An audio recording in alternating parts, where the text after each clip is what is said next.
Assalamualaikum warahmatullahi wabarakatuh. Waalaikumsalam warahmatullahi wabarakatuh. Mau tanya Gus tentang sholat berjamaah menurut hakikat. Tentang Sholat berjamaah menurut sholat hakikat. berjamaah. Nggih. Nggih. Sholat yang Sampun? bagaimana? Nggih, sampun Enten. Gus. Terima kasih. Bismillahirrahmanirrahim. Assalamualaikum warahmatullahi wabarakatuh. Para pemirsa yang dirahmati Allah, pada perjumpaan kita kali ini, kami akan menyajikan kajian dari Kiai Haji Mukhlason Rosyid dari Mojokerto. Marilah kita simak bersama. Syuhudul wahdah fil kasrah wa syuhudul kasrah fil wahdah. Artinya apa? Jenengan harus bisa masuk keahatan Allah di jamak, di banyak. Jamaah kan orang banyak, nah gitu dah. Syuhudul wahdah fil kasroh, jenengan harus bisa masuk ke ahad sekalipun itu di dalam banyak. Makanya dalam Al-Quran kalau Allah mengatakan dirinya kadang memakai mutakalim, ana, kadang memakai nahnu, kita. Allah satu kok kita, kan nggak cocok. Wa nahnu aqrabu ilaihi min hablil warid. Aku. Mestinya kan kita toh Pak ya. Maksudnya masuklah aku di dalam kita. Jenengan ini berhadapan dengan berbagai macam corak apapun aktivitas. Itu berarti kasroh, banyak. Nah, Anda harus bisa masuk ke ahad. Ahad itu tunggal. Jikalau jenengan masuk pada ahad itu, maka la farqa bainahum, tidak ada bedanya. Terus lewat sisi mana kita itu bisa ke wahdah? Sampai delok hidupnya. Hidup pada diri si A, si B, si C, siapa yang berkuasa? Sekalipun itu di khayawan, siapa yang menguasai? Pasti jenengan jawabnya cuman Allah. Tentunya jenengan iku bisa untuk ke wahdah, untuk bisa ke esa, buka iku sampai ilangno. Sampai nafikan keakuan diri dan keakuan mereka. Jadi benang merahnya di situ. Kalau kita bicara tentang jamaah sholat di dalam syariat itu kan gini Pak. Contoh, berjamaah itu berarti kita punya pahala 27 derajat. Kalau sendirian munfaridan berarti satu. Iki kita bicara syariat. Memang inilah apa yang diterangkan oleh ulama-ulama supaya jenengan ini milih yang lebih utama. Akhirnya berjamaah. Dan inilah yang dimaksud Syekh Ibnu Athaillah dalam makalah yang lain tentang al-ubad. Al-ubad itu ahli ibadah. Ada 3. 1. Ahli ibadah baik berjamaah atau tidak, hatinya ingin dilihat orang. Hati masih kesandung ingin dipuja dilihat orang. Biar kita itu seperti orang yang baik. Itu Pak, ahli ibadah. 1. Iki kelas Pak memang ini proses. Yang kedua, al-ubad itu masih ingin diberikan Allah atas dasar upaya yang telah kita lakukan. Apa? Pahala dan surga. Oke. Pahala surga itu kholik apa makhluk? Makhluk toh? Makhluk. Padahal di situ Bapak Ibu, siapapun Anda ketika sholat mesti niatnya ditutup lillahi ta'ala. Padahal maksud lillahi ta'ala kontribusinya itu menjadikan hati kita tidak mengakui kalau kita yang melakukan. Justru dalam hati kita itu meyakini yang bisa melakukan, yang menguasai di sini datangnya hanya dari Allah. Lesan kita ucapkan lillahi ta'ala, tapi hati tidak. Dalam istilah lain, kalau tidak dikasih 27 derajat, aku yakin gak ada orang yang sholat berjamaah. Iki miturut pandangan proses kita yang ada di kelas 2, gak apa-apa. Memang bisanya seperti itu. Cuman beliau Syekh Ibnu Athaillah memberikan pandangan ini supaya kita itu bebas dari belenggunya nafsu. Yang terakhir, golongan yang terakhir al-ubad ini disebut lillahi ta'ala, itu sudah lepas diri. Tidak karena ingin dilihat orang, tidak karena ingin dimasukkan Allah surga atau dikasih pahala, enggak. Justru amaliyah ini walaupun 1 rakaat, nyun sewu, mungkin dibuka di dalam kitab Bidayatul Hidayah, 1 rakaat bijuhdin ngalahkan nyun sewu umur sampai 1000 tahun. Tapi ono golongan 1 dan 2 bobot di mata Allah itu lebih berat bobotnya yang 1 rakaat. Tapi lantas jangan disimpulkan wis 1 rakaat ae sak umur. Sing penting lillahi ta'ala, ya jangan disimpulkan gitu, Pak. Iki kan perbandingan aja lah gitu toh. Perbandingan. Terserah umat olehnya meminit makalah ini bagaimana. Tapi ingat, 3 kelompok ini Bapak Ibu disimpulkan Allah dalam surat Maidah. Kalau nggak salah ayat 27 atau gimana. Innama yataqabbalullahu minal muttaqin. Amaliyah apapun ya, mulai kelas pertama, kedua, ketiga, yang diterima oleh Allah itu, mang saya katakan berbobot ya.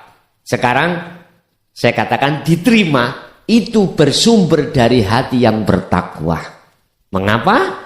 Karena hatinya tidak munafik, hatinya sungguh-sungguh mengatakan menyembah lillahi ta'ala, menyembah hanya pada Allah. Ini menceritakan Qabil dan Habil dalam satu pengorbanan.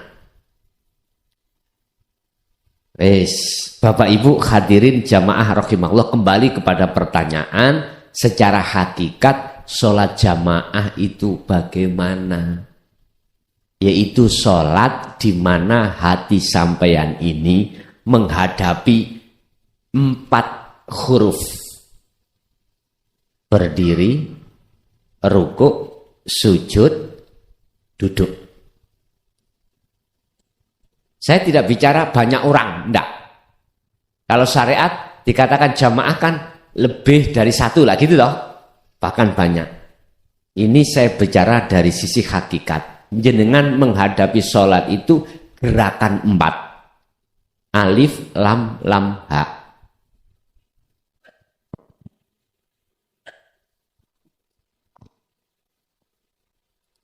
Alif, lam, ha.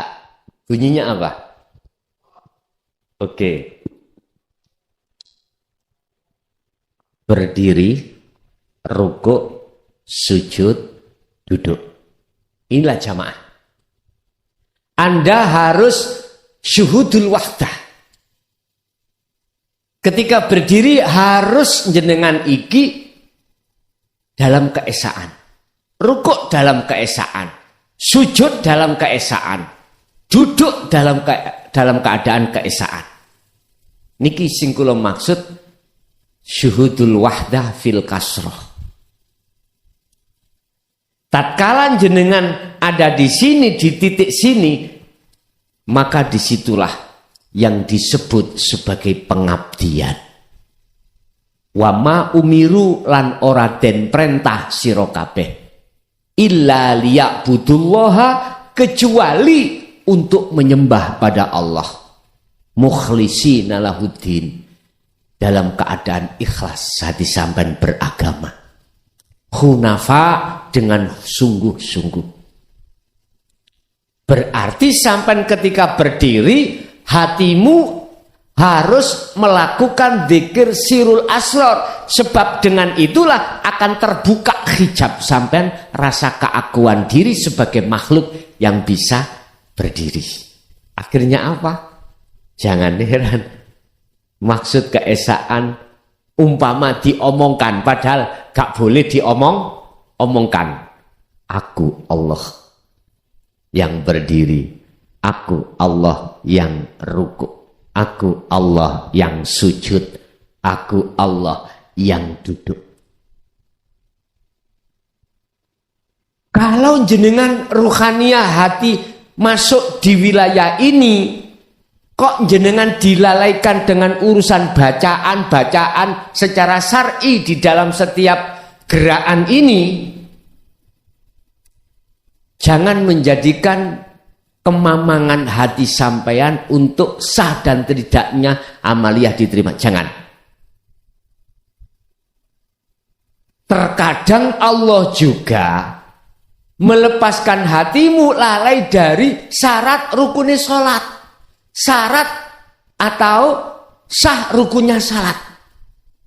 Rukun itu di dalam, syarat itu di luar.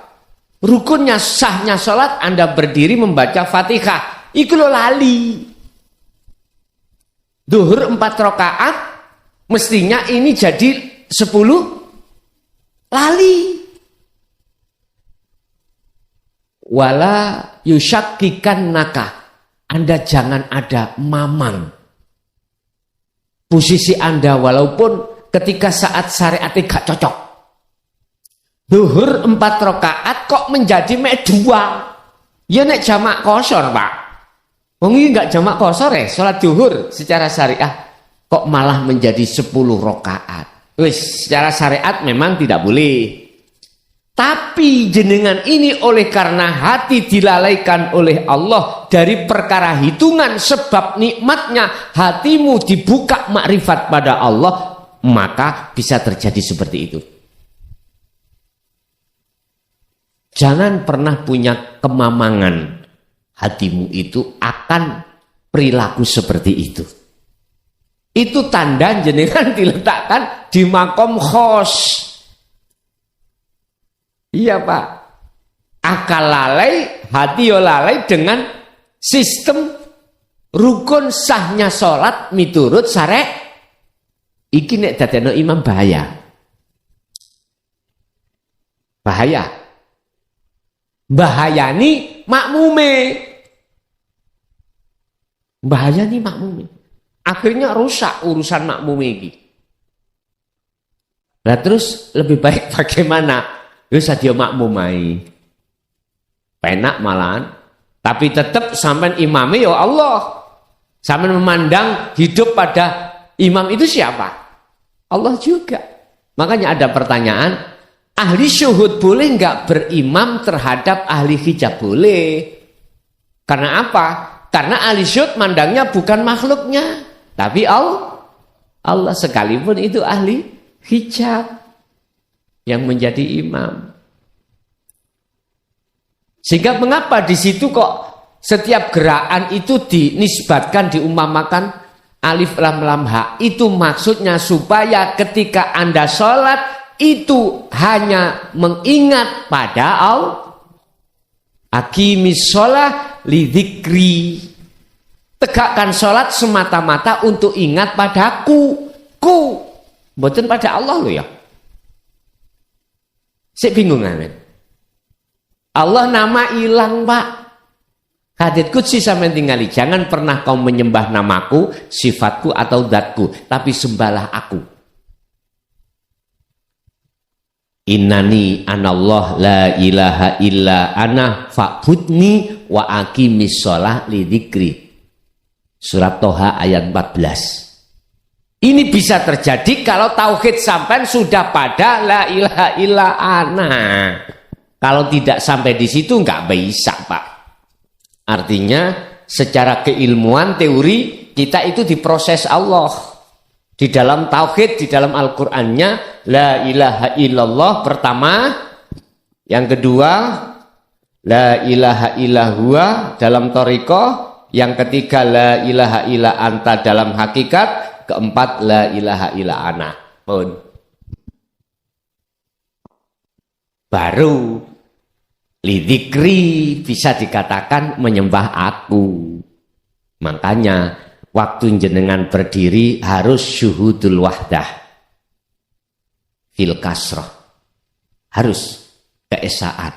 Tapi yoiku tak kandani, nek wis masuk di titik wilayah itu, kebanyakan itu akal jenengan iku dilalaikan juga, tidak hanya hati, akal juga dilalaikan dengan hitungan aturan hukum syariat sahnya sholat. Ngawentut padahal. Ngono iku ya gak leren. Makmume bingung gak Pak ya? Karuan wis lemu gitu. Ngentuti wong lemu iku lak beda ta Pak ya? Nek lemu iku nggih suaranya banget. Makmum seluruhnya dengar. Lah yo iki imam apa? Ngentut kok salate sik jalan. Kita tidak tahu sebagai makmum, padahal dia itu dalam keadaan nikmat bertemu Allah. Memang kalau ditarik ke syariat rusak aturan ini. Tapi kalau ditarik ke hakikat beda lagi. Nanten lah. Sampeyan jajal, monggo sampeyan jajal. Dadi yo imam. Terus masuk di dalam keesaan Allah. Tapi tidak selamanya seperti itu. Jikalau jenengan diletakkan Allah di makom khawasul khawas, nantinya ketika keesaan akal asik sambung Pak, oleh luru, tapi hati wis gak sambung. Inilah yang kumaksud laksana laksana ikan yang hidup di tengah-tengah air asin, yaitu di Madura sana air laut, ikannya hidup di air asin tapi ikannya tidak terasa asin. Nggih. Ada lagi? Monggo. Assalamualaikum warahmatullahi wabarakatuh. Mohon pencerahannya Gus. Nggih. Masalah waktu teng donya niki, kula raosaken kok waktu teng donya niki lho. Teng donya. Nggih kok terlalu cumpet perasaan kula Gus. Napa kula tok perasaane napa? Merasa apa? Perasaan kula kok cumpet ngoten. Kecumput. Cepet. Oh, cepet. Nggih. Perasaan kula napa perasaan kula tok napa memang hakikate ngoten Gus? Nggih, sampun? Sampun. Nggih. Satu hari masa di akhirat sama dengan 50.000 tahun masa di dunia. Satu hari masa di akhirat, satu harinya sana sama dengan 50.000 tahun di dunia.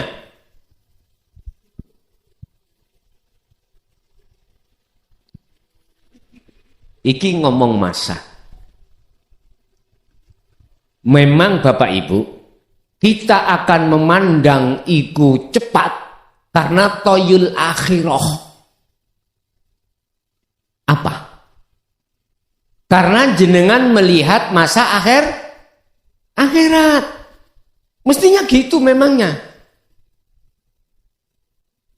Sehingga jenengan mesti mengatakan bahwasanya waktu di dunia itu cepat. Coba jenengan tidur.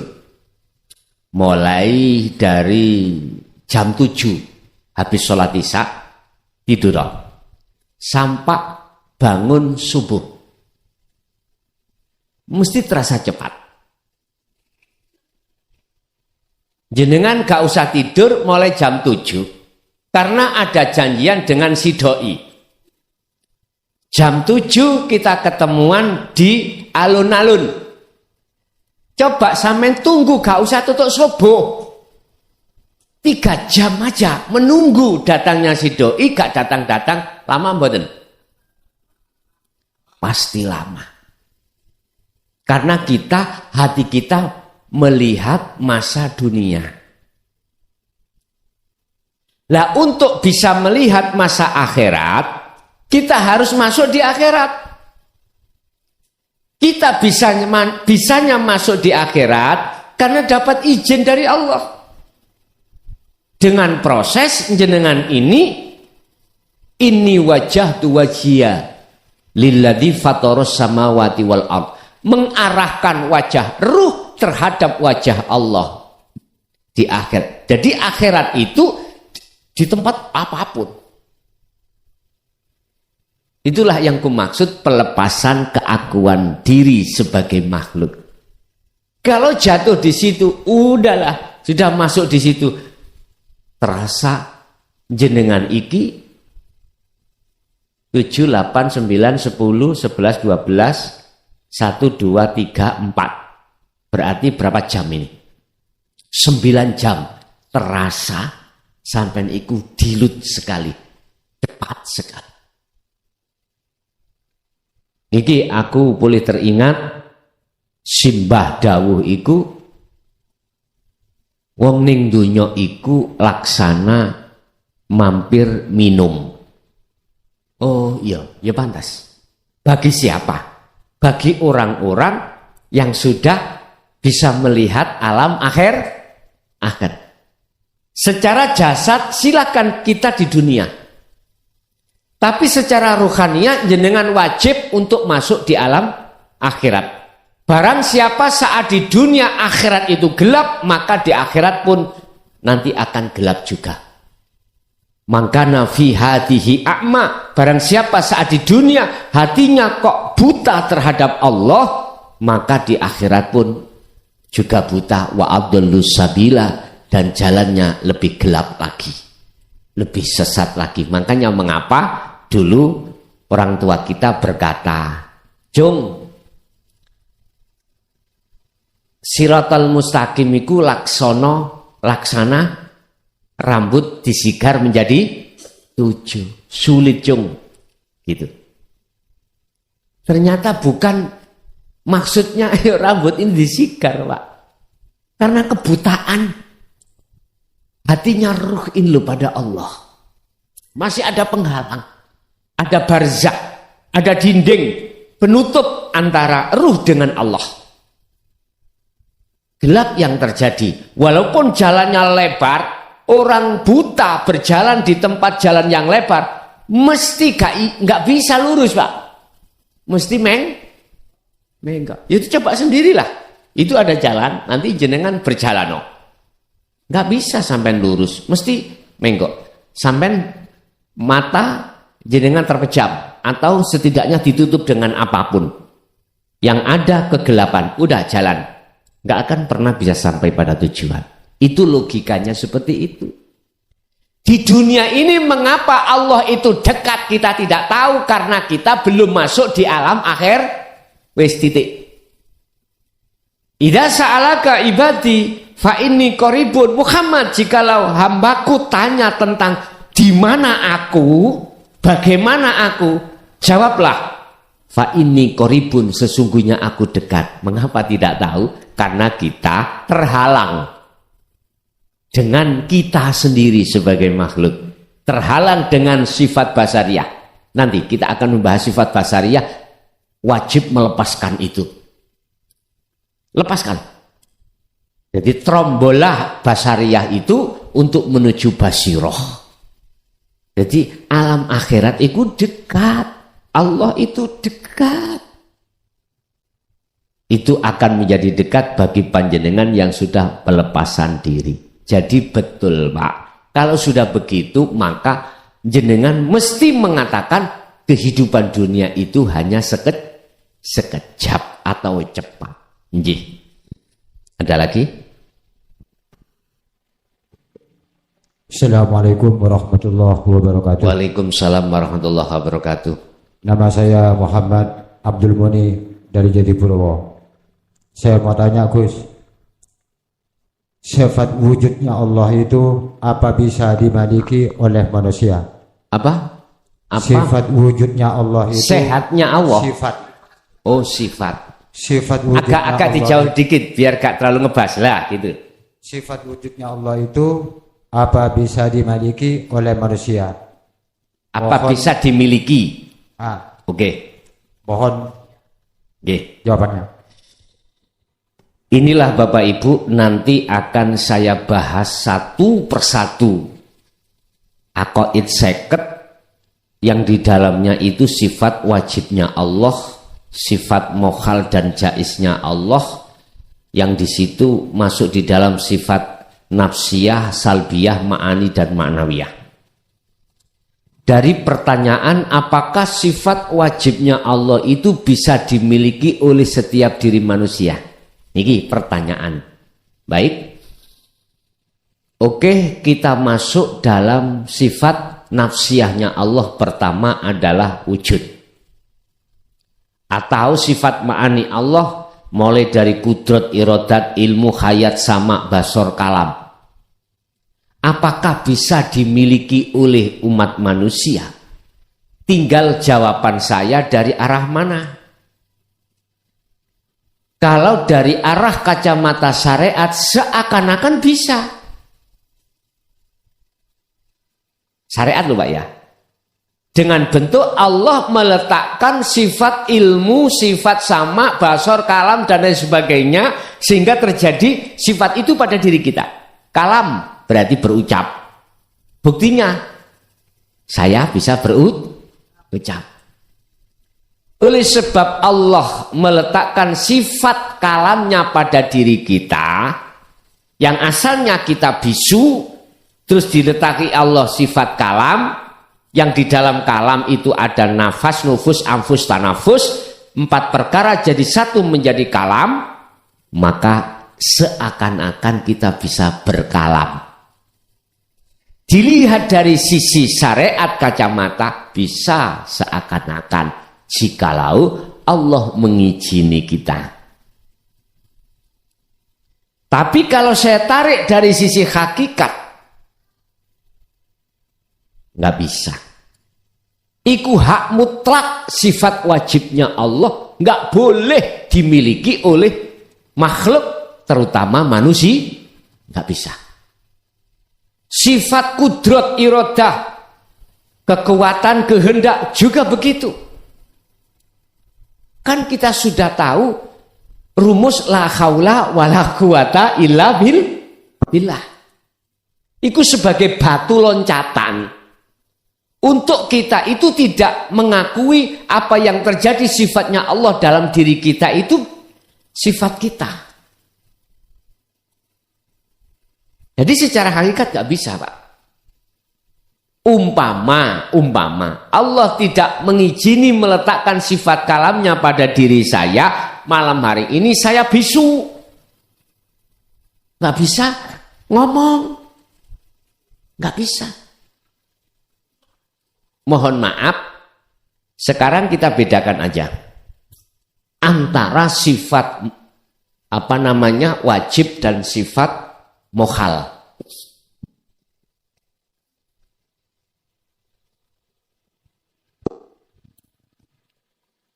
Wajib dan mokhal. Dua sifat yang saling bertentangan. Apa sifat wajib itu? Sifat yang tidak boleh tidak. Berarti wajib ada. Wajib sama, wajib kudrat, irodah, ilmu, khayan, dan lain sebagainya. Itu wajibnya pada siapa? Allah. Lagi itu toh. Sebagai makhluk, sebagai kholik. Lah, lawan kata sifat wajib adalah sifat mokhal. Contoh, saiki wujud. Iki sondok wangel nek wujud. Tapi kawitane dibuka nafsiyah wujud. Wujud sifat wajib Allah. Lawan kata wujud adalah Adam. Mokhal iki adalah makhluk. Adam artinya tidak ada. Bukan yang memakai hamzah Adam. Nek pakai hamzah Adam berarti Nabi Adam. Bukan ini yang kumaksud.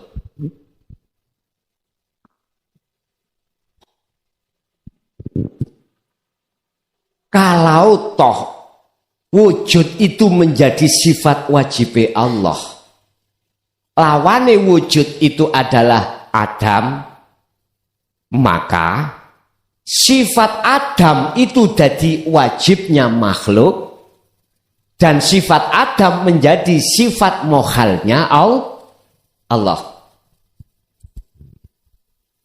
Akal ngomong, kok makhluk gak wujud? Nyatane kita bingung kan nih? Bingung. Karena apa? Karena kita memandang makhluke. Oke Bapak, saya dengan bayang-bayang ini. Umpama. Saya diem. Bayang-bayangnya jalan-jalan enggak? Satu. Umpama saya gerak ke sana, bayang-bayangnya carry di situ enggak? Paham gak maksudnya? Kalau kita melihat bayang-bayang itu makhluk, mesti mengatakan punya gerak. Berarti geraknya bayang-bayang ini kita akan yakin yang memiliki gerak adalah bayang-bayang. Coba jenengan jangan melihat bayang-bayangnya. Lihatlah saya.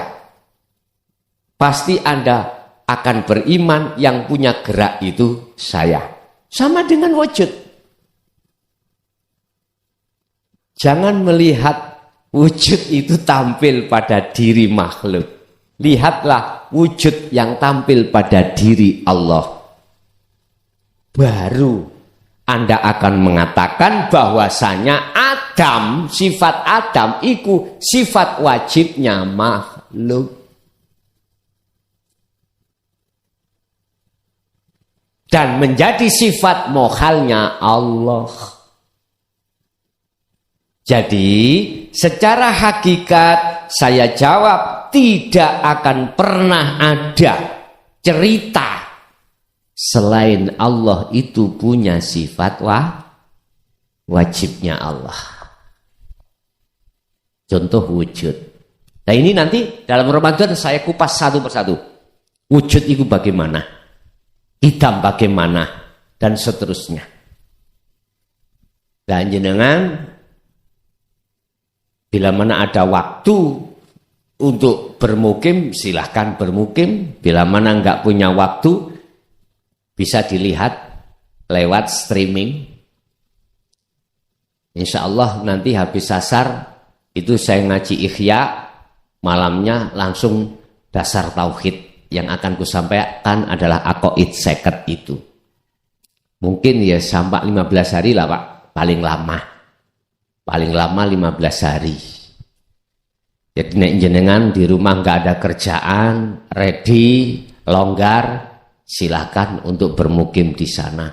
Nggak usah mikir masalah apapun, kebutuhan nggak usah dipikir. Semua Allah sendiri yang memikirkan. Gitu aja. Nggih. Cukup? Ada lagi? Monggo. Assalamualaikum warahmatullahi wabarakatuh. Waalaikumsalam warahmatullahi wabarakatuh. Saya mau tanya, sirul asrar itu apa maksudnya? Zikir sirul asrar. Iya, apa itu? Sih.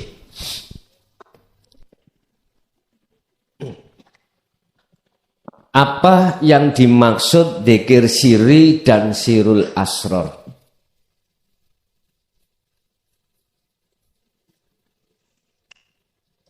Zikir siri kita kenal di dalam thariqah adalah dari kalimat tauhid la ilaha illallah.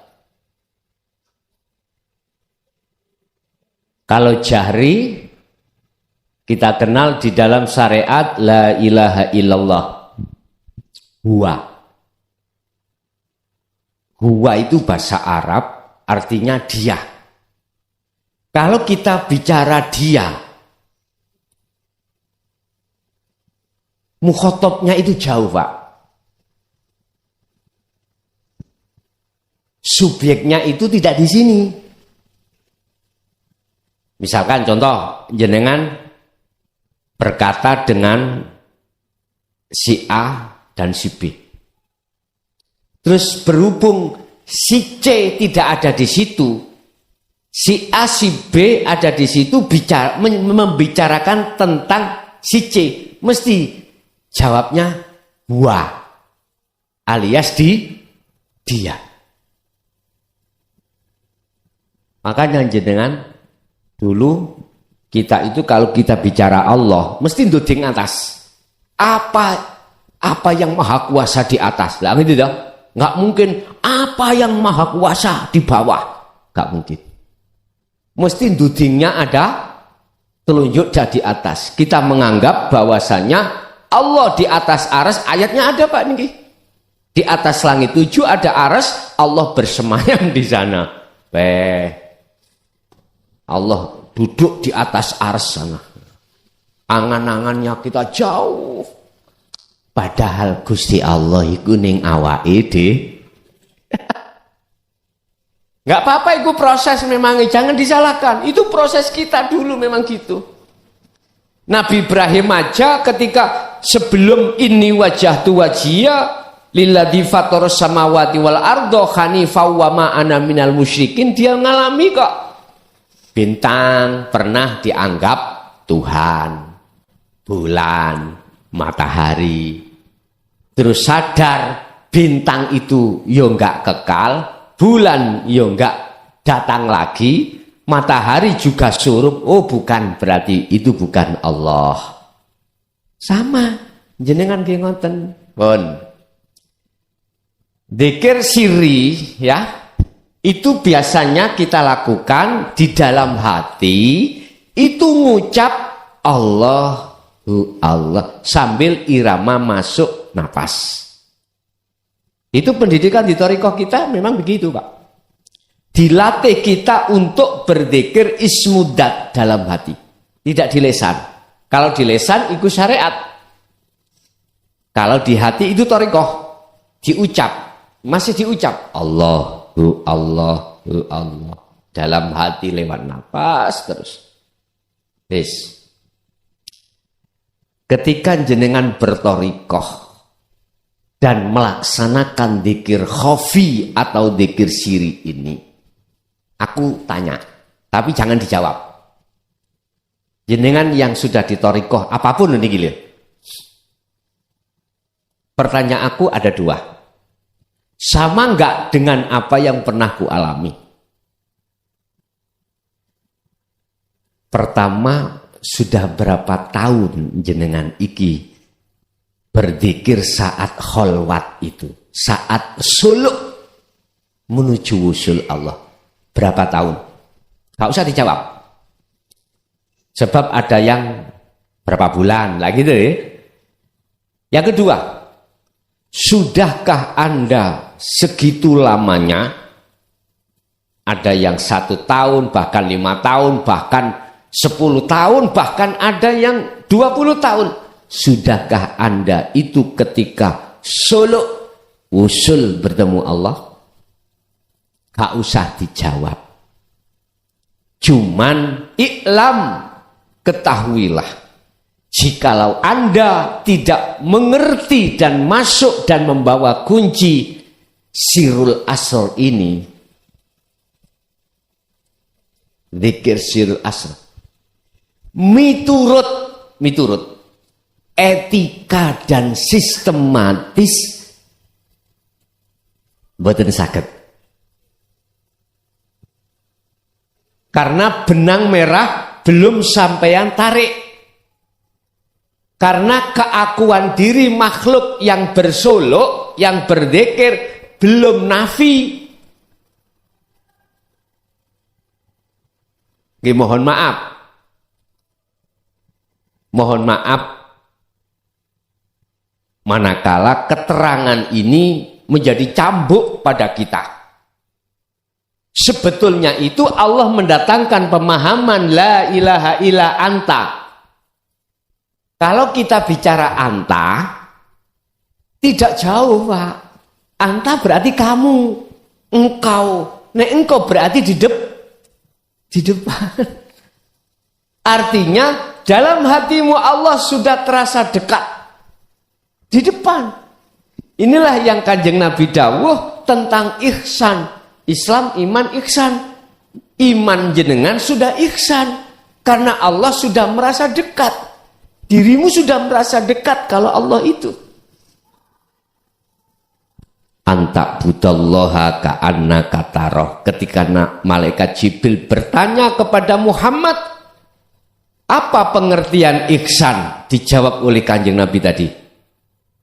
Ketika Anda menyembah atau ketika Anda beraktivitas apapun, dirimu seakan-akan melihat wujudnya Allah.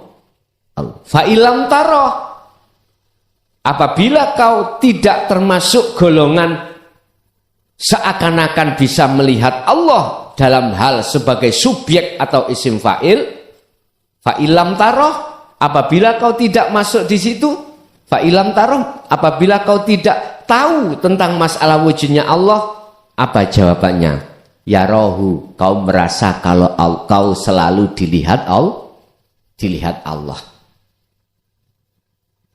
Ini kesimpulan ihsan. Lah, ketika saat sampai sudah masuk ihsan, itu tidak bisa lepas dari sirul asr. Anta ini tauhidnya. Kan sirul asr kan ada 3 pos di sini, Pak. Pertama, su'aul basyirah. Apa? Merasakan. Kalau bahasa Quran, iman yang sudah ihsan. Merasakan, sadar bahwasanya segala hal apapun yang sebagai subjek, sebagai sang yang berperan cuman Allah. Sekalipun jenengan dereng dikatakan ainul basyirah, belum dikatakan bisa melihat, tapi jenengan sudah merasa kalau Allah selalu melihat kamu. Setelah itu ainul basyirah yang kedua. Selang berjalannya waktu Anda selalu mengasah su'aul basyirah, merasakan dzikir rasa, wong Jawa ngarani dzikir rasa. Lanjutkan di setiap aktivitas Anda selama 24 jam terus, maka nanti jenengan ditarik Allah di dalam yang kedua ainul basyirah. Itulah pertemuan, bertemu, dikatakan bertemu, ruh bertemu Allah, hijabnya sudah dibuang oleh Allah, keakuan diri sudah dilepas Allah. Yang disebut bertemu bukan perkaranya 2 hal, roh dengan Allah, makhluk dengan Khalik, bukan. Yang dikatakan bertemu adalah fananya semua apapun kecuali paham? Akhirnya hakul basyirah itulah menduduki la ilaha illa ana Allah. Keakuan Allah yang muncul dalam diri jenengan. Itulah proses dzikir sirul asrar. Ada lagi? Assalamualaikum warahmatullahi wabarakatuh. Waalaikumsalam warahmatullahi wabarakatuh. Untuk bulan depan masih ngaji nih Gus. Kalau nggak salah di tanggal 27 Gus. Bulan depan kan masih Februari. Masih Februari. Kita masih bisa bertemu. Nggih, Gus. Nggih, maksud saya bulan Maret. Kan Ramadan. Terus ini mau tanya ini Gus. Nggih. Kalau di dunia tidak tahu Allah, nanti di akhirat lebih tidak tahu lagi yang gitu Gus nggih. Betul. Apakah yang seperti ini tuh nanti di neraka Gus? Terus bagaimana dengan orang-orang tua kita Gus? yang telah meninggal gitu Gus. Nggih, sampun? Nggih Gus. Oke. Ketika kita di dunia ini sudah habis waktu kita untuk kembali kepada Allah, berarti ruhaniyah kita tergolong ruhaniyah yang buta. Lah, Rasulullah dawuh, "Idza mata bnu adama ing qata'a." Seluruh urusan apapun, apakah urusan ibadah, apakah urusan dengan manusia, terputus kecuali 3 perkara. Di sini secara hakikat nggak mungkin sodakotin jariatin ada, nggak mungkin. Karena kita sodakoh masih karena selain Allah. Hakikati, gak syariati. Yang kedua, ilmu yang bermanfaat gak mungkin. Karena posisi ruhaniyah kita itu mingkol bin rohibin, bukan zahidin. Condongnya hati pada selain Allah. Tinggal satu, awaladin solihin. Ini, apakah ada anak soleh yang selalu mendoakan orang tua? Enggak. Yang kumaksud anak yang soleh di sini adalah di level makrifat. Soleh mungguh Allah, bukan soleh mungguh manusia. Soleh indallah, indal hakikat dan makrifat, bukan soleh indah syariah dan thariqah. Inilah nanti sebagai harapan jenengan kali kula yang terakhir. Bukan perkaranya anak soleh makhluk itu bisa menyelamatkan orang tua lewat doanya, bukan. Amalia orang yang sudah soleh makrifat pada Allah, kan makhluknya wis nggak ada toh. Berarti yang berlaku siapa? Allah. Inilah nanti kita bahas sifat jaisnya Allah, sifat wenangi Allah. Miturut undang-undang, oke, si A ini wajib neraka. Karena di dunia kesempatan umur hidupnya dia sudah habis. Tidak dipergunakan untuk hatinya condong pada Allah. Secara undang-undang syariat ini wajib masuk neraka. Wajib. Karena memang begitu. Siapa yang tidak patuh dengan aturan Allah, siapa yang tidak mau meninggalkan larangan dan menjalankan perintah, secara keterangan syariat wajib di neraka. Oke, itu hukum. Yang membuat hukum siapa? Allah lah. Oke, Allah. Gusti Allah itu punya sifat jais, Pak. Sifat wenang. Sekalipun secara keilmuan teori sistem dia itu masuk neraka, andai Allah memaafkan segala hal dosa dan kesalahan sebesar apapun, itu kau kecil miturut Allah. Sekecil apapun dosa yang kita lakukan, kalau Allah tidak memaafkan, itu menjadi bawasar.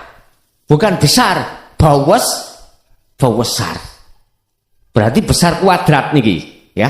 Bawasar itu besar hubutun ya khoti'atun kabirotun. Cintane ati terhadap selain Allah disebut hubud dunya, itu khoti'ah, satu kesalahan maksiat kabiroh kang besar. Apa? Syirik tadi, Pak. Contoh saya, iman, air itu yang menghilangkan haus. Syirik saya. Otomatis hatiku dikatakan buta pada Allah. Allahnya gak nyata, yang nyata itu makhluknya yang berupa air.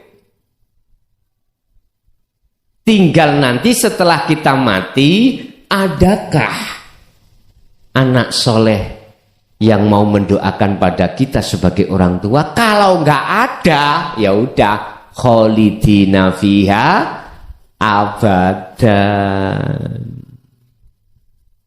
Lah, anak soleh itu apakah harus anaknya sendiri secara syariat? Enggak, Pak.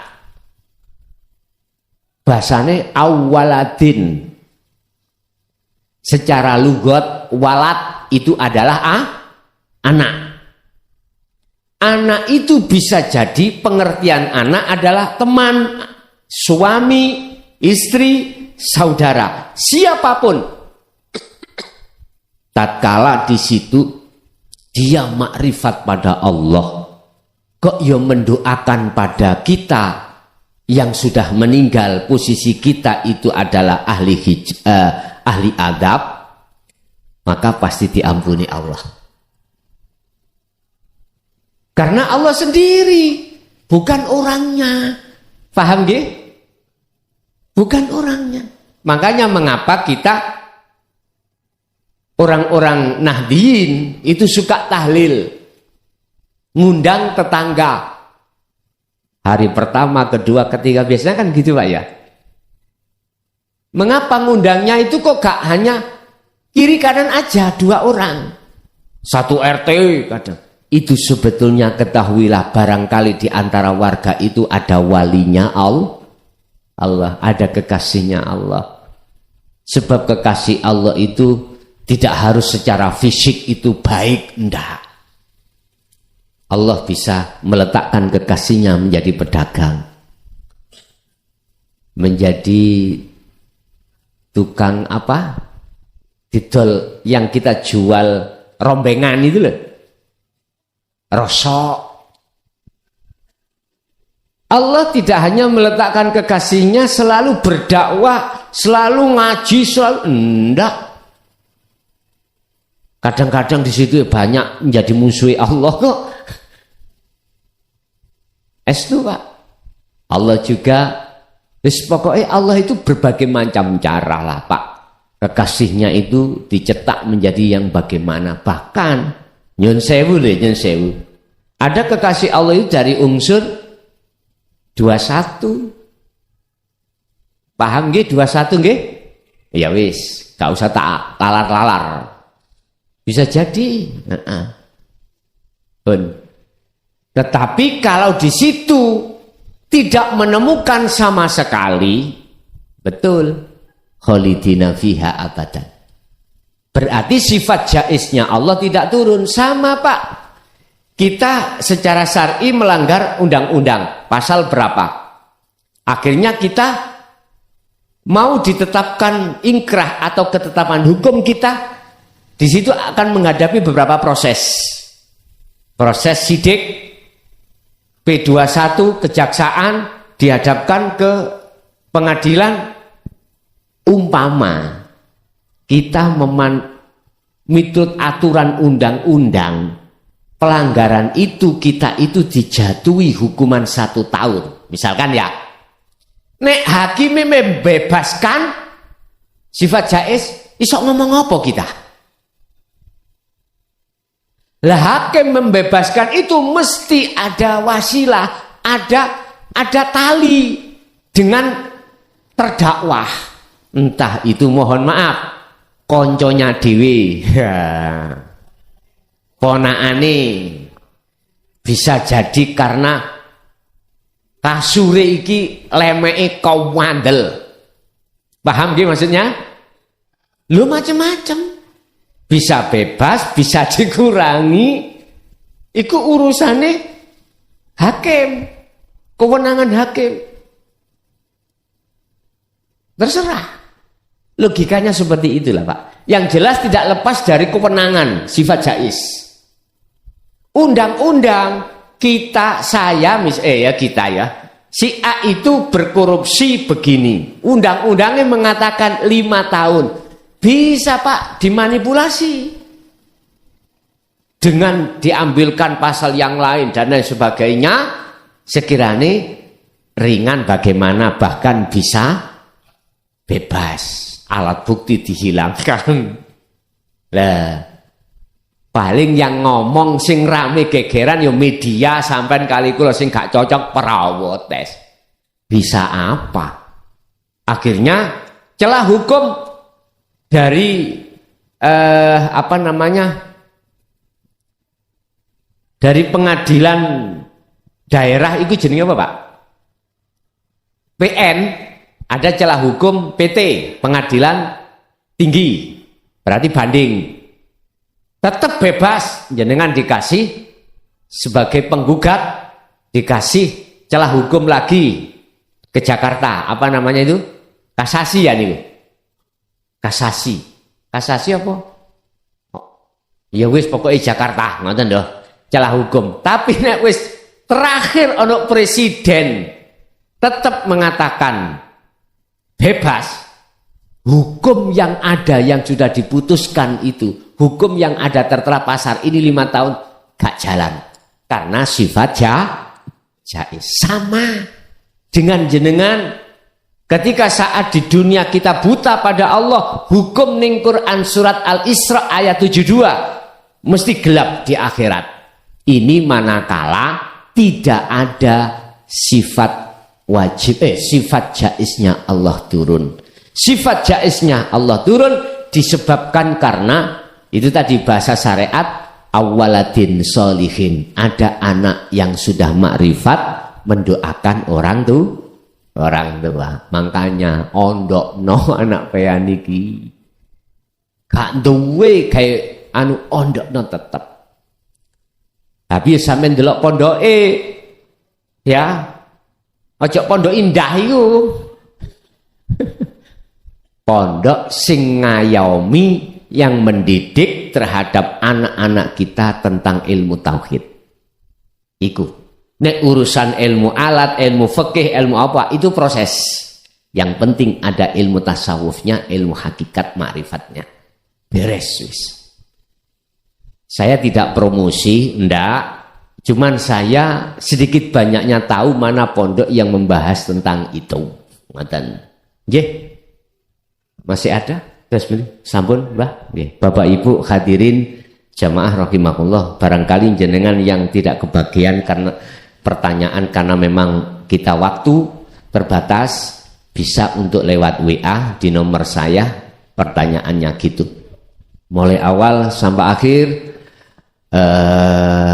kita tutup dengan doa, dengan hati kita mentajalikan pada Allah, kendaraan kita Fatihah, urusan kemauan kehendak jenengan apapun silahkan. Intinya mudah-mudahan ilmu yang telah diberikan Allah ini estu menjadi satu ilmu yang bermanfaat dan berkah terhadap keluarga kita ila yaumil qiyamah. Lahumul Fatihah.